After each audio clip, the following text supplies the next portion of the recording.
સુરતના વરાછા વિસ્તારમાં ધોળા દિવસે બજારની વચ્ચે ચાલુ બાઇકે 5 લાખ રૂપિયાની ચોરી થઈ। આ સમગ્ર ઘટના સીસીટીવીમાં કેદ થઈ ગઈ છે। આ દ્રશ્યોમાં તમે જોઈ શકો છો કે બજારની વચ્ચોવચ્ચ ટ્રાફિકની વચ્ચે એક ગઠિયો ખૂબ જ શિફ્ટથી બાઇક પર લગાવેલી બેગને લઈને પલાયન થઈ જાય છે।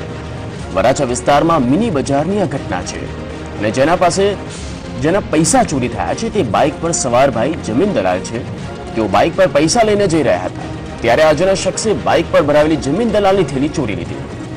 આ સમગ્ર ઘટના બાદ ફરી એક જ અવાજ ઉઠી રહ્યો છે કે ગઠિયાઓને ધોળા દિવસે પોલીસનો પણ ડર રહ્યો નથી। સંવાદદાતા અનિલ પાંડે જોડાઈ ગયા છે। અનિલ, જે ચોર ચોરી કરીને ફરાર થઈ ચૂક્યો છે, હાલ પોલીસ કે દિશામાં તપાસ કરી રહી છે?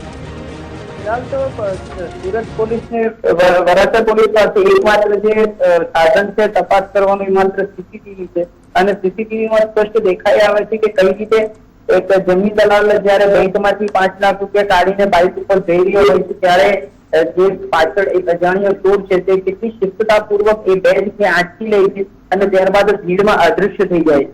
આ ઘટનાની જાણ વરાછા પોલીસને કરવામાં આવતા પોલીસે તપાસ તો શરૂ કરી છે, પરંતુ એકમાત્ર જે વિકલ્પ સીસીટીવી છે અને તે સિવાય બાતમીદારો હવે કેટલા કામ લાગે છે એની પર ખાસ કરીને જમીન દલાલ અને જે ત્યાંના સ્થાનિક વેપારીઓ છે એ લોકોની નજર છે, કારણ કે આ અવારનવાર આ ઘટનાઓ જે ઘટી રહી છે તેનું પ્રમાણ હવે દિવસે ને દિવસે વધી રહ્યું છે। જી અનિલ, આભાર માહિતી માટે।